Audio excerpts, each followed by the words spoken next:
한국어를 배우기 어렵다는 외국인이 인터넷상에 적어놓은 글이에요. 그냥 제가 쭉 읽을게요. 아마 읽어보신 분들도 있을 거예요. 야, 네가 싸라. 뭔 소리? 오늘은 네가 좀 쏴라. 이놈의 한국인들은 뭘 먹기 전에 일발 장전부터 하나보다. 그러고는 누가 방아쇠를 당길지 대충 실랑이를 펼친 후 이윽고 총질을 하러 간다. 조심해야겠다. 언제 누가 나를 쏠지도 모른다. 모르긴 몰라도 언제부턴가 한국도 총기 소지가 자유로워졌나 보다. 그리고 그는 며칠 후 마트를 지나가다 더욱 그의 생각에 확신을 가졌다고 그래요. 왜냐하면 그 마트에 이렇게 써 있었다고 그럽니다. 폭탄 세일. 폭탄을 판다고 하는 생각으로 그가 본 것 같아요. 우리는 무슨 말인지 다 알잖아요. 그렇죠? 그러니까 우리는 다 뭐 별 이상할 것이 없는데, 근데 그 외국인은 모르니까 이상한 거예요. 신앙도 마찬가지입니다. 우리는 예수 믿고 구원받았다 하는 게 무엇인지를 다 압니다. 예수 믿고 구원받은 자는 주님 안에서 이미 새로운 피조물이 되었습니다. 우리가 이걸 믿어야 됩니다. 그런데 이것은 인간의 노력이 아니라 전적인 하나님의 은혜라는 사실을 제가 수없이 주지했어요. 특별히 제가 많이 꼽아드렸던 말씀이 에베소서 2장 8절이잖아요. 너희는 그 은혜에 의하여 믿음으로 말미암아 구원을 받았으니 이것은 너희에게서 난 것이 아니요 하나님의 선물이라. 주님의 은혜 안에서 새로운 피조물이 되었다 하는 거예요. 그것은 이제 나 중심의 삶에서 하나님 중심의 삶으로, 우리 지난주일 말씀대로 하면 내 생각이나 세상적 생각이 아니라 하나님의 생각으로 살아가는 삶으로 그렇게 변화되었다라는 걸 의미한다고 그랬어요. 이제 어떤 어려운 상황에서도 나 혼자가 아니라 주님과 함께 사는 거예요. 그런즉 누구든지 그리스도 안에 있으면 새로운 피조물이라. 이전 것은 지나갔으니 보라 새 것이 되었도다. 이 은혜의 보장이 예수 믿는 우리 모두에게 있다는 거예요. 이런 사람은 주님을 믿는 그 믿음으로 그 모든 어려움 속에서 능히 승리할 수가 있어요. 왜 그래요? 내가 그리스도와 함께 십자가에 못 박혔나니 그런즉 이제는 내가 사는 것이 아니요 내 안에 그리스도께서 사시는 것이라. 이제 내가 은혜 가운데 사는 것은 나를 사랑하사 나를 위하여 자기 자신을 버리신 하나님의 아들을 믿는 믿음 안에서 사는 것이라. 믿음 안에서 사는 것이라. 이 믿음 안에 승리의 보장이 있다는 거예요. 문제는 이미 이처럼 새 사람이 되었음에도 불구하고 우리의 믿음이 연약해서 옛 사람의 습관에 빠져가지고 자신이 주인 노릇을 자꾸 하려고 하는데 있다는 거예요. 그러므로 하나님이 원하시는 일을 하지 아니하고 하나님이 원치 아니하시는 일을 하게 되어 계속해서 죄를 짓게 되어진다는 거예요. 이처럼 우리의 육체가 존재하는 날까지 이 싸움이 지속되어집니다. 사랑하는 여러분, 우리 성도들의 싸움은 날마다 주님과 연합하여 영적인 자신을 신령하게 꾸준하게 지키는 일이에요. 이 숙제를 잘해야 되는 거예요. 여성단체에서 방송사를 통해 모범 남성을 선정하기로 했어요. 수만 통의 추천서가 접수가 되었는데 특이하게 자기 자신을 추천한 편지가 있어요. 자천을 한 거예요. 나는 모범 남성입니다. 라고. 왜 내가 모범 남성이냐? 그 내용을 확인해 보니까 꽤 괜찮아요. 집행부에서 그를 모범 남성으로 선정하기로 했어요. 그 내용이 이렇습니다. 저는 술이나 담배를 전혀 하지 않습니다.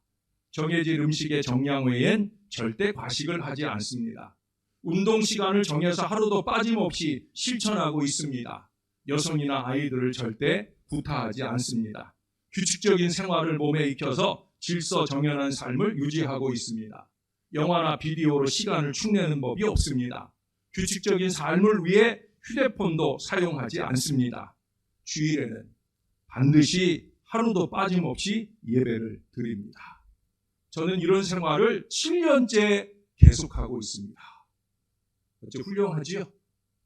집에 있는 남편들과 비교할 때 대단히 훌륭하지 않아요?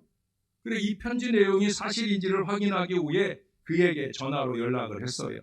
잠시 후에 삐리릭 삐리릭 신호가 가더니 상대방이 전화를 탁 받고는 이렇게 말하더랍니다. 네, 의정부 교도소입니다. 라고 얘기를 하더랍니다. 네, 누구예요? 교도소에 재수가 보낸 편지예요. 내용이 이해가 되죠? 아, 그렇게 살았겠다. 아마 7년 동안 그렇게 살았으니까 상당히 긴 형기를 아직도 남겨두지 않았겠나 하는 생각을 해요. 그가 적어보낸 내용이 거짓은 아니지만 그렇다고 모범은 더더욱더 아닐 거예요. 완벽한 생활 리듬을 유지하는 사람은 이처럼 통제당하는 사람뿐입니다. 철없는 아이는 통제되지 않으면 위험에 빠지게 됩니다. 여러분, 신앙이 있다 없다 하는 차이는 뭘까요? 그건 자기를 이 하나님의 말씀에 근거하여 얼마나 제대로 잘 통제하며 절제하며 살아가느냐 하는 거예요. 스스로 통제하는 능력을 기르는 것이 어른이 되는 과정입니다. 스스로를 통제하지 않으면 남에 의해 통제를 당하게 되는 거예요.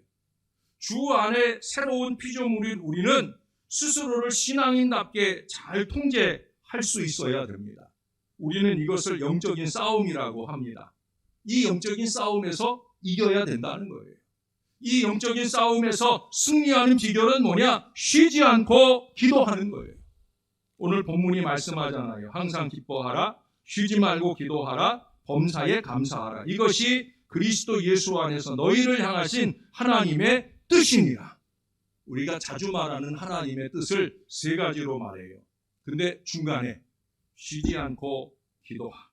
쉬지 않고 기도할 때 성령의 은혜로 육신의 유혹을 이길 수 있어서 승리의 역사를 이어가게 된다. 중요한 건 뭐예요? 항상 기뻐하라, 범사에 감사하라. 그 중간에 쉬지 않고 쉬지 말고 기도해라 라고 하는 것이 중심축이에요.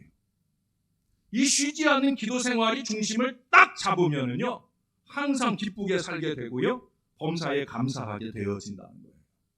우리의 기도가 진실한 기도라고 하면 우리는 그렇게 기쁨과 감사로 날마다 살 수 있는 거예요. 만일 우리가 기도한다고 하면서도 기쁨이 없고 입에서 쉴 새 없이 원망과 불평만 쏟아진다고 하면 우리의 기도는 신용만 하는 꽹가리라고 하는 것을 증명합니다. 기도 내용이 아무리 좋으면 뭐예요? 제대로 된 기도 생활이 아닌 거죠. 기도하는 삶은 어떻게 증명이 되느냐? 기쁨과 감사로 증명이 되어진다는 거예요. 쉬지 않고 기도함이 주 안에서 우리의 거룩한 영성과 자아를 지켜내는 능력이 되도록 살 수 있어야 된다는 거예요. 제대로 기도하며 산다면 성령이 우리 안에서 역사하시고 그 모든 신령한 삶을 가능하게 해주신다는 거예요.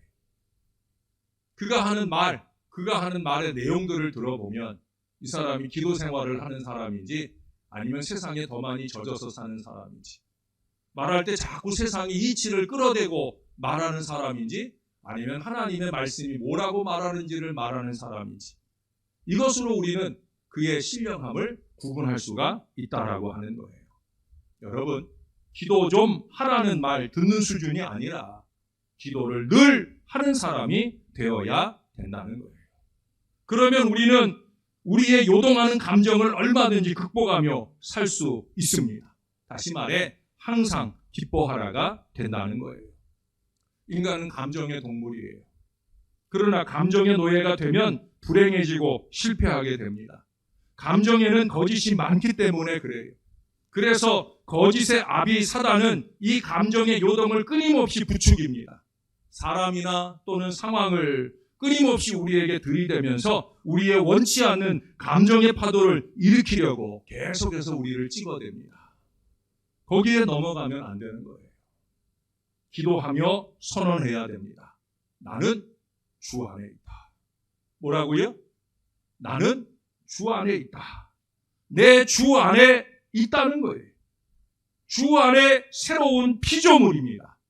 이렇게 우리가 주님과 확실히 연합할 때 우리의 감정을 다스려 복된 감정인 참 기쁨을 유지할 수가 있는 거예요. 그게 신앙이고요, 우리를 향하신 하나님의 뜻입니다. 우리가 할 일은 뭐냐? 우리는 쉬지 않고 기도하며 그 아버지 하나님의 뜻을 이루어 가야 된다는 거예요. 기도 생활이 있는 사람들, 기도 생활이 꾸준한 사람들은 자꾸 아버지의 뜻을 찾아요. 지난 주일에 말씀드렸던 지난 금요일에 말씀드렸던 세상과 점점 멀어지고 하나님과 가까워지며 하나님의 뜻과 가까워지고 그 뜻을 이룰 간절한 노력들이 세워진다는 거예요. 그러나 기도 생활이 없는 사람은 어때요? 자꾸 세상의 것을 끄집어댑니다. 세상이 더 즐거워요.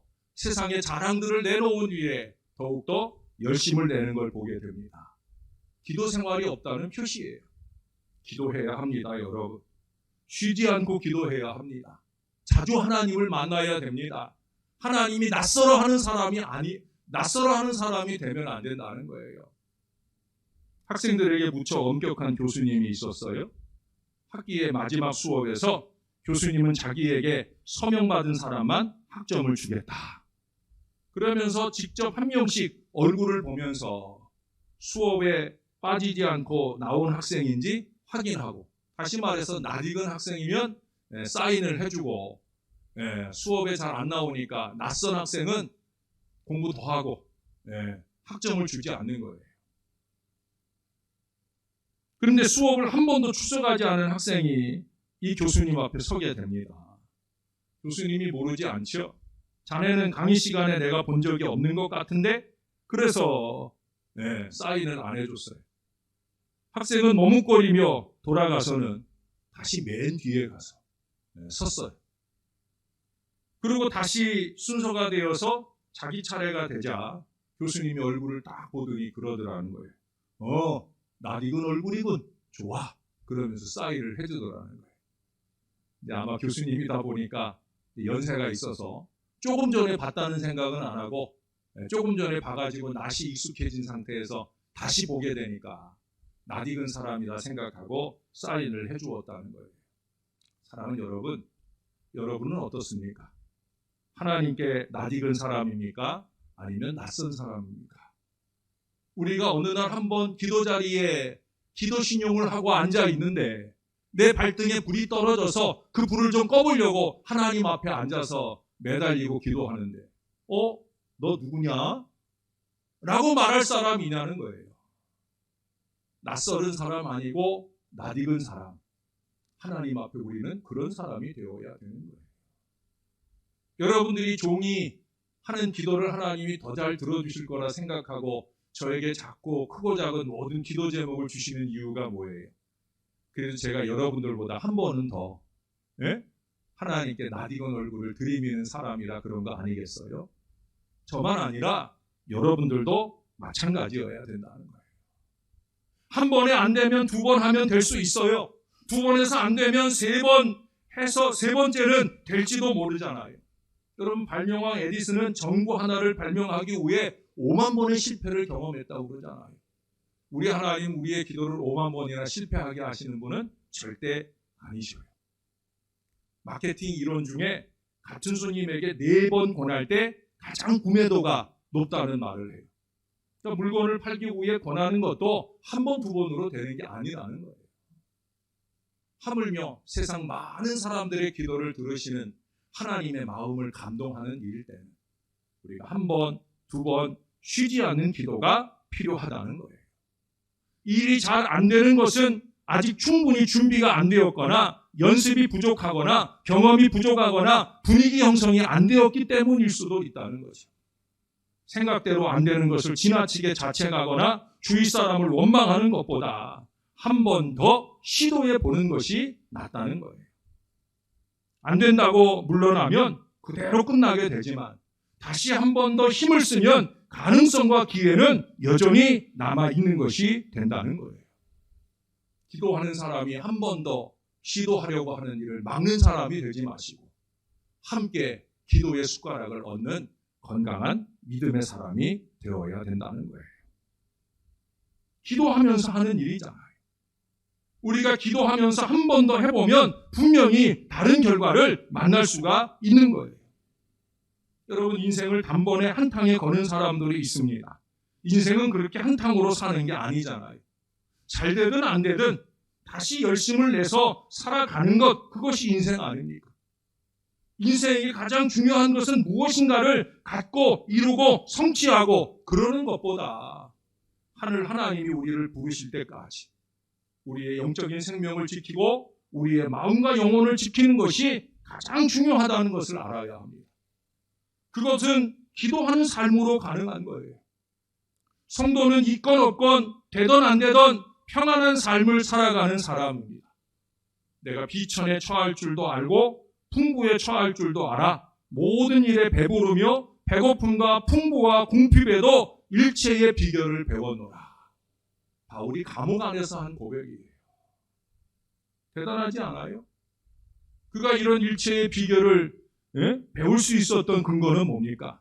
쉬지 않는 기도로 가능한 배움이었어요. 항상 한 번 더 기도하실 수 있으면 좋겠습니다. 그러면 기쁨의 미래가 활짝 열리게 되는 거예요. 예레미야 17장 7절 8절에 보면 이런 말씀을 해요. 그러나 무릇 여호와를 의지하며 여호와를 의뢰하는 그 사람은 복을 받을 것이라. 17절에 그렇게 말해놓고는 그 다음 18절에 가서 무슨 복을 받느냐? 이렇게 나열을 하고 있어요. 그는 물가에 심어진 나무가 그 뿌리를 강변에 뻗치고 더위가 올지라도 두려워하지 아니하며 그 잎이 청청하며 가무는 해에도 걱정이 없고 결실이 그치지 아니함 같으리라. 할렐루야. 이게 바로 기도의 능력인 거예요. 제가 주중 금요일마다 여러분들에게 제가 사진글도 보내드리고 또 따로 글도 써서 보내드리잖아요. 이 저한테는 매주마다 큰 숙제입니다. 다음 주 숙제는 제가 벌써 했어요. 제가 주중에 접하게 되는 크고 작은 많은 사진들이나 또 어떤 때는 제가 적어야 할 글들을 염두에 두고 그것과 연관된 아주 좋은 그림을 찾아보려고 노력도 합니다. 그래서 그림을 찾고 그 그림에 글을 적어 넣습니다. 한 줄 한 줄 적을 때마다 저와 여러분을 향한, 우리 교회를 향한 하나님의 마음을 적어보려고 노력을 합니다. 이번 주에는 제가 뭐라고 적었습니까? 그림글보다는, 그림글은 6.25 기억하자는, 그리고 우리의 기도를 한마디 더 보태자 하는 그런 내용의 글을 적었고요. 여러분들에게 적어보낸 문자글에는 뭐라고 적었습니까? 하나님을 의뢰하자는 거잖아요. 아니, 하나님을 신뢰하자는 거잖아요. 하나님을 신뢰하는 가장 으뜸된 표시가 뭡니까? 바로 기도잖아요. 여기 이 말씀, 예레미야 말씀의 근거에 볼 때 그래서 범사에 감사하라가 되는 거 아니겠어요? 이 말이 뭐예요? 범사에 감사이니까 어떤 환경도 극복할 수 있다는 말씀이 되는 거예요. 우리가 사는 세상은 항상 좋은 일만 있는 게 아닙니다. 그러나 주님과 연합해서 살면 어떤 환경에서도 감사하는 결국에 이룰 수 있다는 거예요. 우리가 좋아하는 로마서 8장 28절의 말씀처럼 주님과 함께함으로 합력하여 선을 이룰 수 있다는 그 믿음이 있기 때문입니다. 기도가 이 믿음도 연합도 감사도 가능하게 하는 거예요. 어떤 사람이 그럽니다. 걱정을 하려면 두 가지만 걱정해라. 지금 아픈가? 안 아픈가? 안 아프면 걱정하지 마라. 아프면 두 가지만 걱정해라. 낫는 병인가? 안 나을 병인가? 안 나을 병이면, 낫는 병이면 걱정하지 마라. 안 낫는 병이면 두 가지만 걱정해라. 죽는 병인가? 죽지 않을 병인가? 죽지 않을 병이면 걱정하지 마라. 죽을 병이면 두 가지만 걱정해라. 천국 갈 건가? 지옥 갈 건가? 천국 갈 거면 걱정하지 마라. 지옥 갈 거면 지옥 갈 놈이 뭔 걱정을 하냐? 예? 벌 받는 게 당연하지. 이렇게 글은 맞춰요. 근데 그런 것 같아요? 안 그런 것 같아요? 결국 무슨 얘기예요? 근심 걱정으로 되는 일이 하나도 없다는 거예요. 걱정할 일이 생기면 이 일을 해결하는 것이 가장 좋은 방법입니다. 해결할 수 없는 일이라면 그건 걱정할 필요가 없잖아요. 어차피 해결이 안 되는 일인데. 어차피 해결이 안 될 일이라면 빨리 적응해야 되는 거죠. 코로나19도 마찬가지예요. 네? 이게 어차피 해결될 일은 아니라잖아요. 백신 접종으로 항체가 다 형성이 돼도 지금 변이가 또 막 생겨나고 하니까 어쩌면 끊임없이 우리가 독감 예방접종 맞듯이 그렇게 백신 접종을 해마다 하면서 적응해 가야 된다는 거예요. 될 일은 걱정 대신 일하면 되고 안 될 일이라면 걱정까지 해서 더 힘들 필요가 하나도 없는 겁니다. 더군다나 우리는 기도하면 되잖아요. 될 일이든 안 될 일이든 우리는 기도하면 되잖아요. 걱정은 인간의 정서를 좀먹는 악마의 유혹입니다. 그래서 성경은 아무것도 염려하지 말고 오직 기도와 간구로, 그 다음에 또 뭐라고 그래요? 감사함으로 하나님께 아뢰라. 그렇게 우리에게 가르치고 있어요. 아무것도 할 수 없을 때, 아무것도 손에 잡히지 않을 때, 아무런 의욕도 생기지 않을 때, 정말 아무것도 할 수 없는 상황에서도 기도는 항상 할 수 있는 거 아니겠어요? 기도할 수 없는 사람은 아무도 없어요. 기도는 인생을 위한 최후의 방패입니다. 만약에 하루 종일 누워서 살아야 될 사람이라도, 그래서 아무것도 할 수 없는 사람이라도 누워서 할 수 있는 단 하나의 일이 있잖아요. 뭐예요? 기도예요. 기도. 꼼짝없이 누워 있어요. 말 한마디도 할 수 없어요. 눈 하나 깜빡이는 걸로 자기의 의사를 표시해야 되는 사람도 있어요. 그런데도 그는 누운 자리에서 기도하면서 기적의 주인공이 된 일들을 우리는 얼마든지 많이 봅니다. 그렇게 기도하는 것은 인생의 기적을 만들어내는 거예요. 인생의 절박한 상황에 도달하면 사람은 기도하게 됩니다. 사람이 당하는 모든 상황에서 사람이 해야 할 것은 걱정이 아니라 기도인 거예요. 걱정은 생을 좀먹고 병들게 하지만 기도는 인생을 살아가는 기적을 만들어주는 거예요. 발등에 불이 떨어졌을 때만 아니라 쉬지 않고 기도하는 신앙 인생이 되어야 되는 거예요. 존 버년이라고 하는 분, 그는 이런 얘기를 했어요. 기도는 죄 짓는 것을 멈추게 한다. 그렇지 않으면 죄가 우리를 유혹하여 기도를 그치게 만든다. 왜 우리가 자꾸 세상으로 죄악으로 달려가느냐? 세상의 즐거운 자랑거리가 자꾸 내 삶을 지배하는 인생을 사느냐? 기도 생활이 없어서 그런 거예요. 죄의 유혹이 몰려올 때 그 달려가는 생각을 멈추고 하던 일도 잠시 멈추고 우리 주님께 기도해야 합니다. 하나님, 모든 악한 것으로부터 저의 생각과 마음을 지켜주세요. 주께서 미워하시는 것은 하지 않겠습니다. 주님, 제발 도와주세요. 여러분, 기도는 죄를 멈추게 할 수 있어요. 이 기도하지 않으니까 죄인 줄도 모르고 거침없이 그 죄악의 걸음을 달려가는 거예요. 자기만 달려가면 괜찮은데 다른 사람들까지 같이 죄악으로 이끌고 가려는 어리석음을 범하게 되는 거예요. 사랑하는 여러분, 기도해야 됩니다. 앤드류 모레이가 말합니다. 겸손한 사람은 시기하거나 질투하지 않습니다. 또한 본인의 공로가 드러나지 않고 다른 사람이 칭찬받는 것을 견뎌냅니다. 그 사람에게는 예수님의 영이 있기 때문입니다. 예수님도 자신의 기쁨이나 영광을 구하지 않으셨습니다. 예수님의 영으로 옷 입은 사람들은 긍휼함과 인자함, 온유와 오래 참음, 그리고 겸손의 마음을 덧입을 수 있기 때문입니다. 제가 이 설교 원고를 3월 달에 적었잖아요. 6월 달까지 설교 정리를 3월에 병원에 입원해가지고 정리를 했으니까. 제가 지난주에 이제 이 설교를 다시 읽으면서 정리할 때 왜 앤드류 모레이의 이 글을 하나님이 적게 하셨을까? 잠깐 고민을 했어요. 제가 조금 전에 읽어드렸던 앤드류 모레이의 글 속에는 기도 얘기가 하나도 나오질 않아요. 겸손을 얘기하고요. 자신의 기쁨이나 영광보다 하나님의 영광을 추구하는 그 귀한 마음을 말하고 있어요. 왜 하나님이 이걸 적게 하셨을까요? 앤드류 모레이가 말한 이 건강한 믿음의 헌신자의 마음, 이 마음은 기도로만 가능하기 때문에 그래요. 그래서 교회는 기도하는 사람이 필요한 거예요. 저는 여러분들에게 수없이 말하잖아요.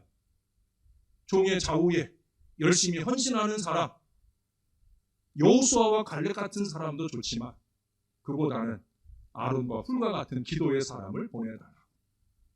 저희는 기도의 사람이 필요합니다. 저는 기도하는 사람을 좋아합니다. 왜? 기도하는 사람은 겸손한 사람이 되고, 기도하는 사람은 하나님의 생각을 갖는 사람이 되고, 하나님의 뜻을 분별하는 사람이 되고, 하나님의 뜻대로 동역하는 사람인 줄을 알기 때문에 기도하는 사람, 그래서 겸손하게 연합하는 사람 되기 때문에 저는 하나님 앞에 늘 기도하는 사람을 보내달라. 그리고 최근에 우리 교회에 오시는 분들 보면 다 기도의 동역자들이 새벽제단도 열심히 섬겨주시고 종의 좌우에 기도를 더하는 사람들이, 사랑하는 여러분, 기도해야 됩니다. 저나 여러분이 기도하면서 우리 주님과 연합하여 살 때 우리는 주님의 이름으로 마귀 사탄이 주는 질병과 저주와 미움과 시기와 슬픔과 원망의 이 모든 세력들을 다 이길 수 있는 거예요. 사도행전 16장 18절에 보면 이같이 여러 날을 하는지라 바울이 심히 괴로워하여 돌이켜 그 귀신에게 이르되 예수 그리스도의 이름으로 내가 네게 명하노니 그에게서 나오라 하니 귀신이 즉시 나오니라. 할렐루야. 악령이 나가는 거예요. 자기 자신에게, 공동체에게. 목회적 마음을 가지고 여러분도 한번 외쳐보세요.